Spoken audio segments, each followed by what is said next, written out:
Welcome, everybody. This is Coach to Coach. My name is Matt Stephans. I'm the owner and senior coach at An Exceptional Life. And today we have with us. I'm Luis Ramos, Ultimate Community. Everybody knows me as Primo. That's a long story. I'm the coach of the Austin Torch professional women and non-minority team in Austin. And yeah, thank you for having me. You're very welcome. Thank you for being with us. It's always neat for me sports and competition has always been a love in my life.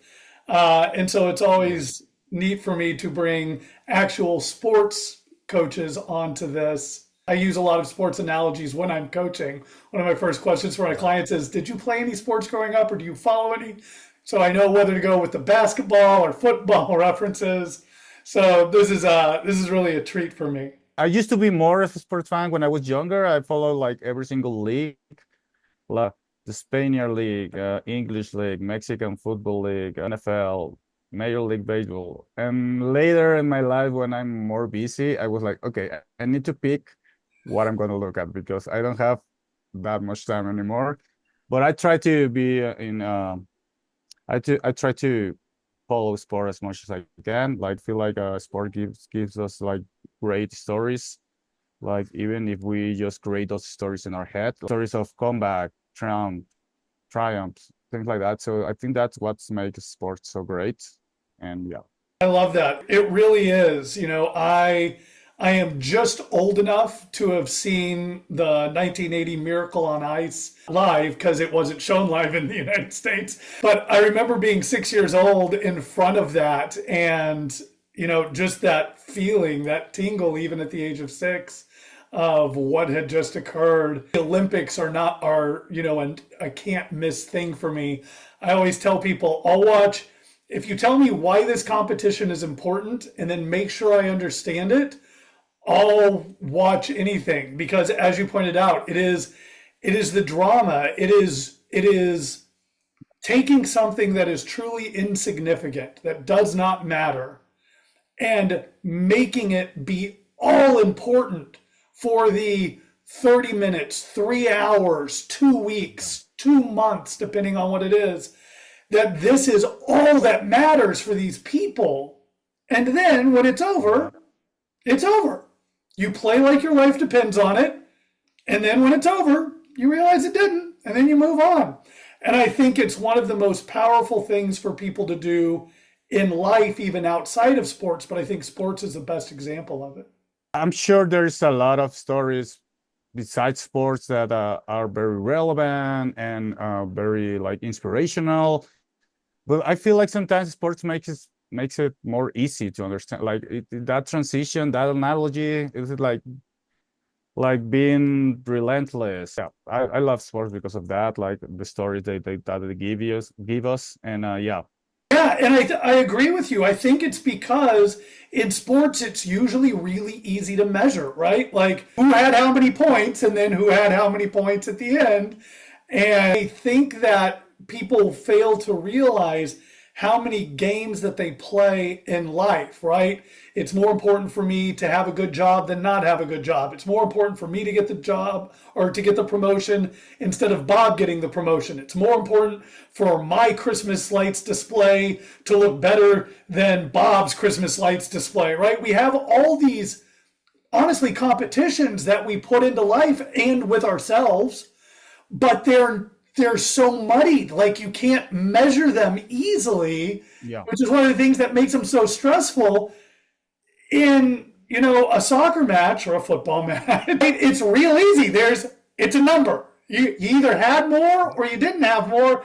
That's how it worked out. And so I think it's so much easier to see the drama and the stories in there, encapsulated in that way.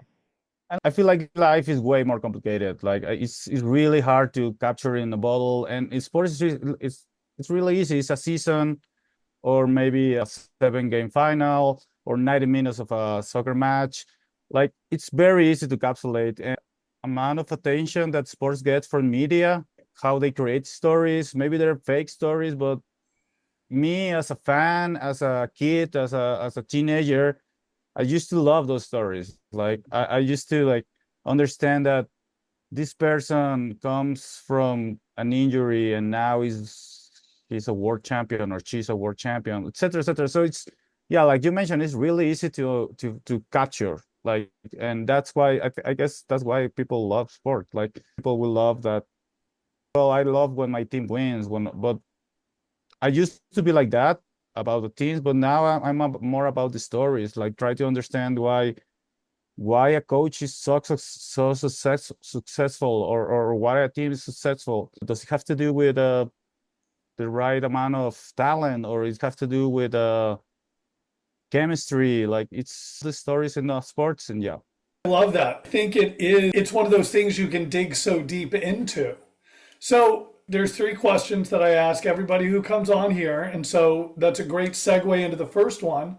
So what is it that makes you or your field unique? For me, ultimate is like very unique sports because it combines the competition, the I want to be better, I want to score more, I want to like beat the other team, but at the same times, it puts a lot of responsibility on the players. Self-referee sports, most of the time, like 90% of the time, it's a self-referee sports.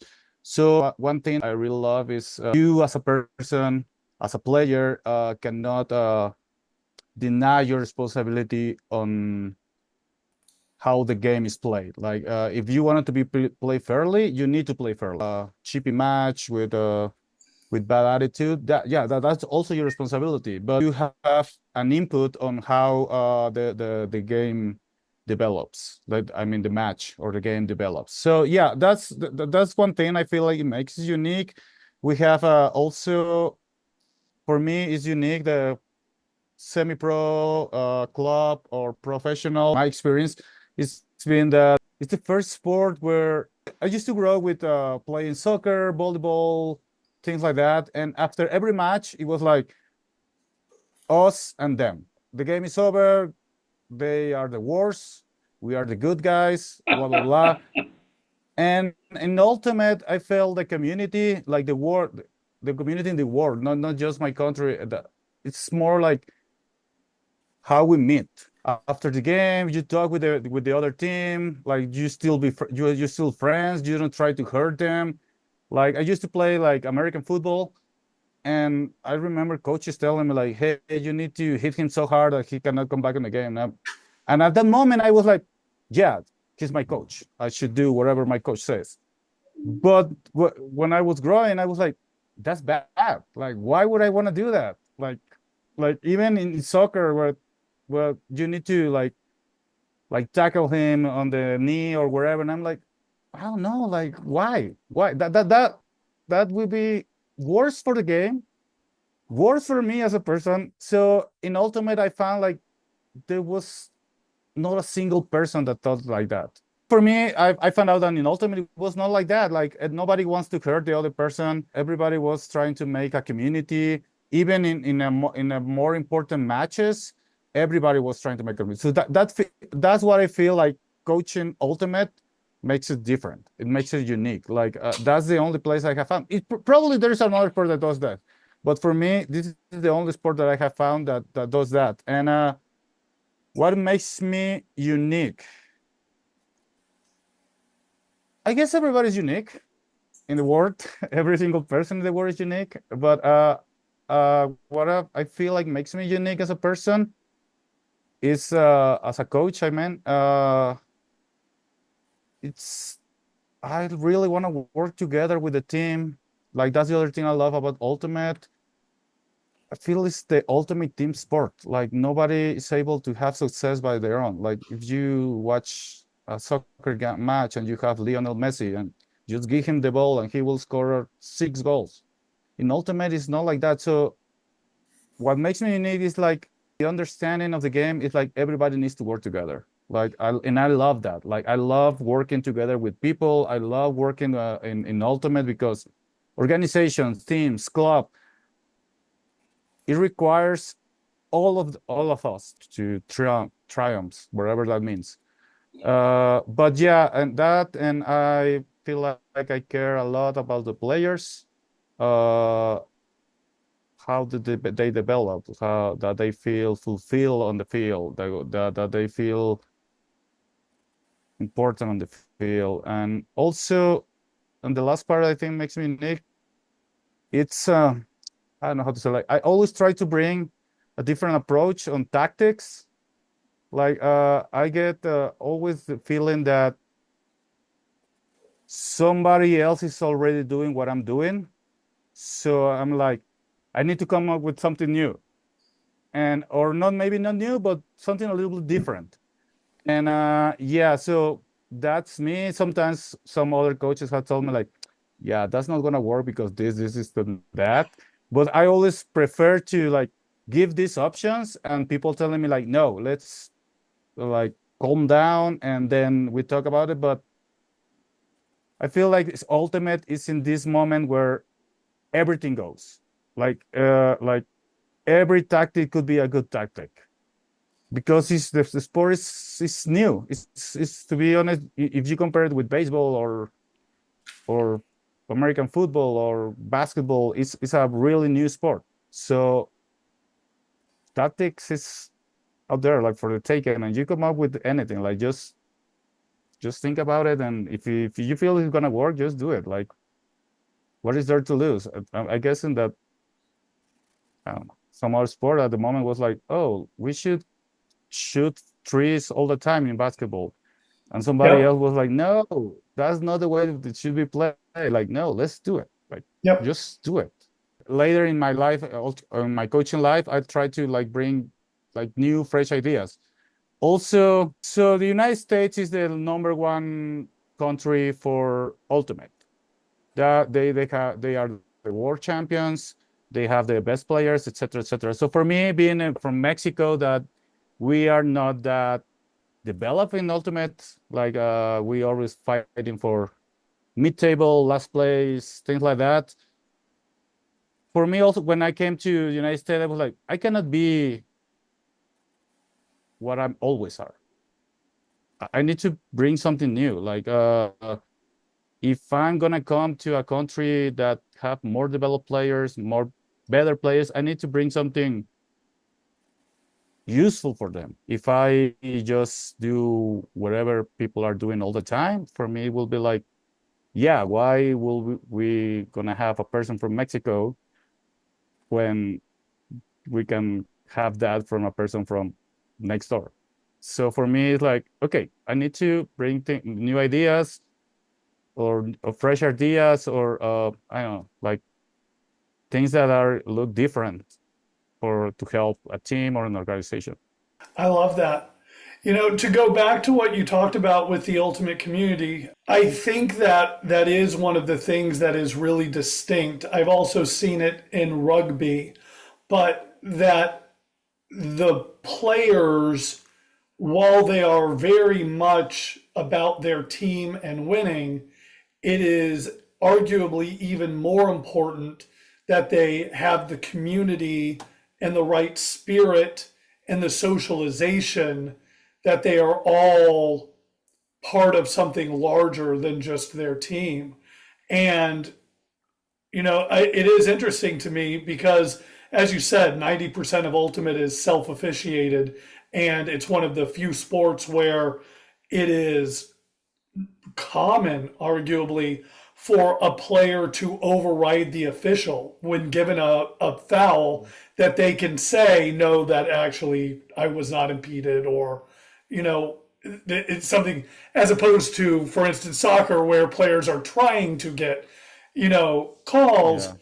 But rugby also has very much a respect for the game and for the official. You do not see rugby players yelling at officials. You do not see them getting in their faces. They are very respectful.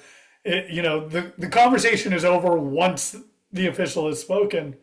And I wonder if those things go interrelated, right? Having some sort of larger commitment to the sport than even to your own accolades, or even, arguably to the team accolades. Yeah, it's just hard to say because I'm not a social study expert on how things, but I feel it has to do with uh, who teaches the game. who coaches the game, who like I have friends that play rugby and their are like, we are not gonna do that. Like we are trying to be respectful. Like we can disagree with the referee, but let's be respectful. And I'm gonna go back to football, to soccer, because I feel like in Mexico at least that's not the culture of the coach. The coaches are like, oh, well, you should take a dive. I don't know how to say it, like when you like Nope. No, act that's why you like say you it.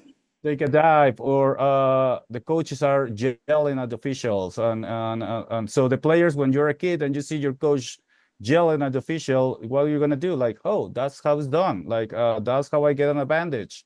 That's how I don't know. Like that's how the Spurs play. Like I remember, maybe it's not that much related, but I remember when I started playing Ultimate, I went back to soccer, and of course, in an amateur league and things like that. And I remember like trying to score a goal and falling down. Like I fall down. Like that was me on my own.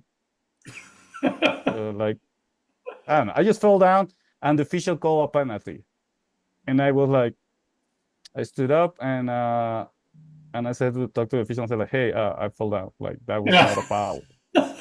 And my teammates were like, oh, shut up. Yep. It's a penalty going our way. And I'm like, yeah, but if we win, did we really win? That, like that was not a legal goal. Like, why are we gonna celebrate? Yep. Because it doesn't feel right. And Yep. everybody was like, oh, shut up. You're because how like Ultimate have this, people think that all Ultimate players are hippies or wherever. At least in Mexico, I don't know if the United States is the same, but in Mexico, like everybody thinks like Ultimate players are hippies. And my friends were like, "Oh, shut up! You're a hippie. Like this is not Ultimate. This is soccer. This if the official calls a penalty, it's a penalty." Yep. And I'm like, okay. So I guess for me, like to keep a sport being joyful, enjoyable, etc. It depends on how you teach them, on the example that you give. I understand that I don't always give the best example, but I'm trying to like be respectful with the other coaches. Like go and say hi, like, hey, thank you for being here. Hey, players, thank you for being here. And I feel like if players see that when they grow up and they teach their kids or their teammates or wherever, they're gonna be like that. So yeah, I think that's the difference between some one sport and the other sport. And also, I guess it's got to do with money. Like if you're gonna get $1 million if you score 6 goals instead of 5, you are gonna probably take a dive to score that 6 goal, because it's a Yep. $1 million, and that is the difference between providing $1 million to your family or not. So yeah, I guess it's a combination of several things, but yeah, but for me, it's mostly about what examples we see on television, we see on the coaches, or we see on the teachers. Yep. So that's a great segue into the second question I want to ask you, which is how do you define winning and losing? Normally I'm asking this question to somebody for whom there isn't an actual scoreboard necessarily at the end of the game, but I am interested to hear your answer to, as a coach, what is winning and losing for you? Okay, first I'm gonna ask it like in the simple way. That is, for me, winning. It's you are better than the other team. That's the reason you score more goals, Yep. and you should feel that you earned that win, that victory, and and whatever comes before that, like how you practice, did the score reflected fairness? Like, do you feel like you won fair and square? Uh, that's very important. If you win fair square, that's a good victory. If you feel like the example I mentioned, like, yeah, we won, but the referee called a penalty that it wasn't. So I that doesn't feel like winning to me. Like that's because you're not being better. You are, or I don't know, like I guess it's debatable, but for me, you're not being better. Yeah. So the first questions, like the first answer will be like, if you're better than the other team and you score more goals fair and square, that's winning for me. And for me, that victory, it feels more enjoyable if it comes with hard work. Mm. Like if you practice, if you were a good teammate, you went out and went to the gym and to the track, and did you prepare yourself that when that happens and you get your goal, wherever that goal is, maybe third place, maybe with the championship, maybe get into the semifinal. When you achieve your goal after all that hard work, for me, that's like the example of winning. That like how winning should look like. Yeah. Like, So what I hear in that is you do have to refer to the scoreboard, right? I mean, ultimately, that is how coaches are judged is W's and L's, right? What's the old hockey phrase, right? They don't ask how, they ask how many, right? But for you, I also hear in there is it's not about just lucking into it. It's not about just showing up and having a good day. It's about, it sounds like, don't let me put words in your mouth, right? But it sounds like it's about everything that leads up to it. It's about, for the football context, it's about what you do Monday through Saturday, not necessarily just what you did on Sunday. yeah, definitely for me, it makes it more enjoyable. Like we are a semi-professional, some professional, but winning is important, of course. Like winning is fun. Like there's no reason to not to accept that. But in in ultimate, I feel like the experience of how you go through your practices or your track or your gym or your track with your teammates, like, hey, let's get together and work hard, like that makes it feel better. And I understand that also has to do with the goals that you set. I remember one year that our goal was like, hey, our goal is for every single player to have the same amount of playing time, and that was winning. If everybody has the same playing time, because it was a development year, a building year. So if we make it to third place, great. We're not gonna win the championship. But so we create the whole season around giving playing time to players. And when the season ends, we lost in the final. Yeah, we lost in the final. Yeah, and but a lot of players were like, "Oh, I remember this tournament when I play the most important point of the game, and I was there. I was there playing. I was there getting the experience." So yeah, the goal that the captains and myself create was not about winning or loses. It was more about, let's give these people experience, and if they get experience, it's a successful season. If they feel like they are not getting the experience, that then we fail. Like that's was not the goal. I love that, right? And I hear in there also the commitment to having everybody on board before the season or the game starts with what is it that we're actually measuring. Yes, we want to score more goals than the opponent. And what we're measuring is making sure that everybody gets playing time so that we can really evaluate and develop our players, because that ultimately is what is going to be a win for us. I love that. Yeah, definitely. And there are some years that you're gonna be like, hey, not everybody's gonna play the same, but Yeah. because the goal is to win the championship, so maybe this rookie player is not gonna play on the final, or maybe this player that is coming out of an injury is not gonna play in the final, etc., etc., etc.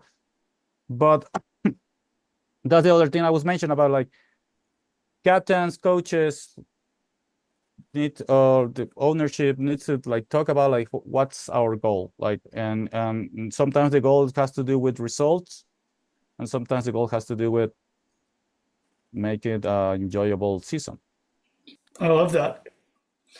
So, one of the things that personal development coaches often have to deal with is how do you have clients be willing to put in the hard work and effort that's necessary, right? I think this is even more applicable for a question to you as a coach of a semi pro team. How do you hold people accountable? The first thing I feel like we did last year and this year, it was giving players tools. Like, hey, we have this personal trainer. If you want to be stronger, more agile, etc., you need to do this, or you need to do it on your own, or wherever. And it's a really hard question to answer, to be honest, because the first thing I feel like you need to do is give players the tools. Okay. So there's not an excuse. Like, and giving them the tools is different for every single level. Like, I'm pretty sure the Dallas Cowboys give them everything that they need, so they just have to worry about playing and not doing anything else. Yeah. But on a semi-professional team, it's like, okay, we can give you this. It's not that big, but it's important that you do it. And we are trying to also be very, at least last year, we gave them a lot of feedback.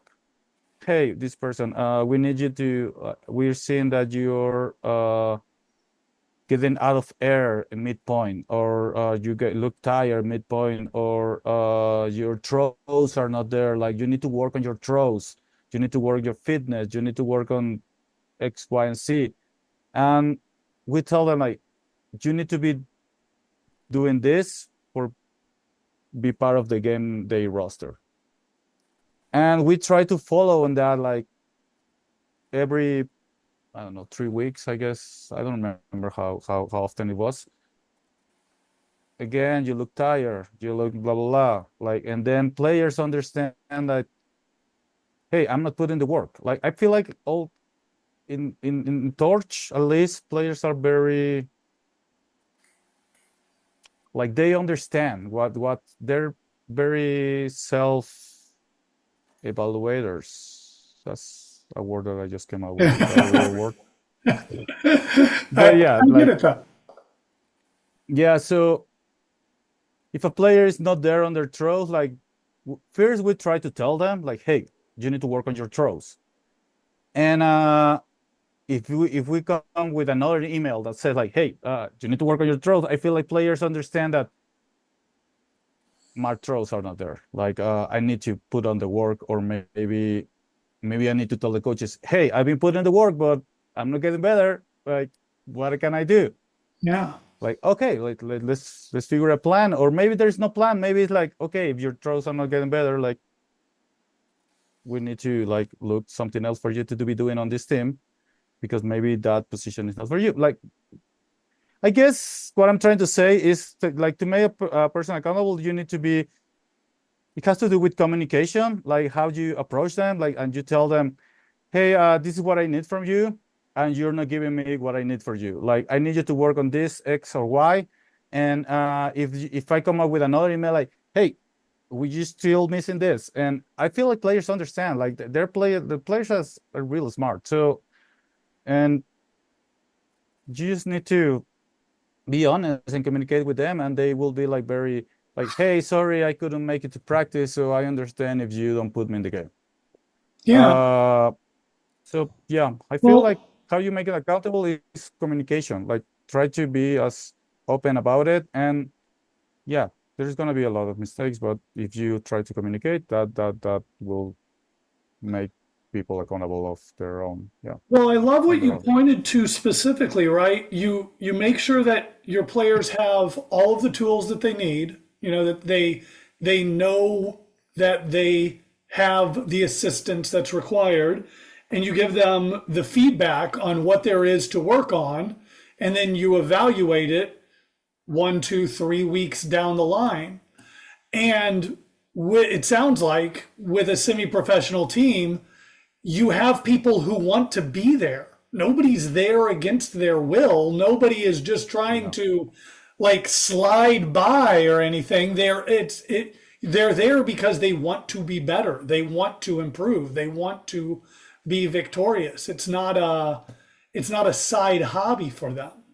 Yeah, well, I used to have a teammate that whenever he saw that people were not getting to practice, or the people are lazing around, he said like, "Hey, we're here because we want to be here. Nobody's work depend on coming to practice. Your life doesn't depend on coming to practice. So let's act like it. Like Yeah. if you want to be here, be here. Like people people love playing Ultimate. Like I understand sometimes they are like, I'm a little overwhelmed. I'm tired. Like I understand that. Like we can rest. Like we can have free practices wherever.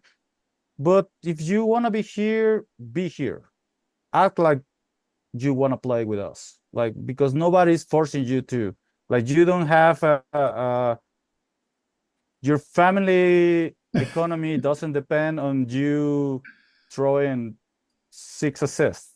So yeah, it's easier to make them accountable of that, I guess. Well, Like and I with that. love that concept, right? Because I mean, again, as a personal development coach, I have people who pay me a not small amount of money to coach them, and then sometimes they don't do what I tell them to do, right? And I love what your friend pointed to, what your assistant coach pointed to, right? Sometimes it is just reminding them, hey, I get that you don't want to run suicides today, but if you're not going to run suicides, don't show up. Like there's no point showing up and then not doing the work, right? It's it. I tell my clients, if you're not going to do the work, that's okay. You just got to tell me because then we're going to go in a completely different direction if you're not going to do what there is to do. But it goes back to, I think, as you pointed to, right, and sort of accountability, there's the communication aspect both ways. Yeah, if there's no communication, it's impossible to make us accountable, us as coaches to be accountable, and them as players. Like it's super important communication. And yeah, fortunately, my assistant coaches are really into that. They love giving feedback. They love talking with players, and for me, it's also very important. So yeah, like let's hope that we can make everybody accountable. Owners, coaches, players. Yeah. I love it. Well, I want to get you out of here, but I would love to hear about, for you, your development as a coach. Like, for you as a coach, how have you seen yourself grow and change? Yeah, well, I feel like circumstances in my life have made me change on how I approach coaching. I used to be when I started, I just do it because I have the free time and I wanted my team to grow, and it was very selfish, to be honest. I want my team to have better players, so I coach younger players so they come into my team. So that was the reason I was doing it. And then I started playing coaching a team and making friends with the players. And for me it was more like, okay, I need to care about players. I want to care about players more like I need to. I want to care about players. And then, but to be honest, I didn't have the tools of the experience. So for me, caring about players, it means like forcing them to do the hard work, or forcing them to or be very like micromanagement. Like, no, you need to do 2 steps on doing instead of doing the 3 you're doing. And I used to be like that. And I felt like that was what I needed to do because they were rookies, new players, etc., etc. So for me, that was the way to do it. And I guess at that moment in my life and that moment of the team, it was like that in Mexico. And then I understood that it's better for when you work with the experienced players to understand them, like understand their needs, understand be better at communicating. Like we mentioned, like there's no point of asking them to do something if they don't believe in what they're doing. So I was more like, you need to talk to them in a way that they believe what you're saying. Like, hey, let's try this. Why? Because if you say I say so, it's gonna work for a month, probably, because they're gonna try it maybe if you are that respected. But if you explain them like, hey, I feel like this could work because X or Y, and I feel like this is the a better idea for this or what or that. I feel players are gonna be like, okay, let's try it, and if we fail, let's try again. But if players don't believe what you're saying, yes, like I said, they're gonna try it for a month. When it doesn't work for whatever reason, they're gonna, oh, see, it didn't work. Like, I don't want to do it anymore. And I'm like, yeah, but it didn't work because you didn't put up the work. Like, Right? I feel like that has changed a lot in my life as a coach. Like how I try to explain players things. Like I try to be more caring. Like, hey, this is the reason I'm trying to do this. This is the reason I want you to do this. I need you to believe in this. And then maybe they will be like, no, but I don't want to do it because of this. Okay, let's try this and let's try that. And before that, I was more like, we're gonna do this because I know more than you. I'm the coach. I'm like more like a more military. I don't know. No. I have never been in the military, but more like top to bottom. Like do it because I say so. And yeah, it worked sometimes, but at the end of the day, players were like, told you that was not gonna work. Like, so I feel like that has changed. Like I try to be more caring about how I teach the players. I love that, right? For me, I hear it inside of, it being similar to like a parent-child relationship in a lot of, situations. You do this because I told you to do this, and that's why you do this thing. And, I get to see that it's one of the things that I remind all my clients is I'm not your father. I'm not your boss. You don't have to do anything I tell you I think you should do. And it's also very silly to hire a coach and then not do the things the coach points out for you. But being able to explain it, being able to be on the same page and make sure that in your case, right, a player knows that what you want for them is the same thing they want for them. They want to be better. They want to improve in this area, and letting them know that that's what you want as well. And here's how you think they can get there and why, not just, well, because that's how I was taught or that's the right way to do it, really Yeah. makes a difference in getting people to listen, to work together. You become, I mean, I hate to say the word team when we're talking about this, but that's really what it is. You become a team instead of somebody being trained or being taught what to do, which, most players, if they're at the point where they can be on a semi professional team, they don't necessarily need to be taught the sport. They need to have somebody work with them to improve the level that they're already at. Yeah, especially there are players that I'm coaching that have more experience than I do. They have been playing more. They have played in a higher level than I did Yep. as a player. But so that's I feel that that's one of the reasons. Like I need to explain why.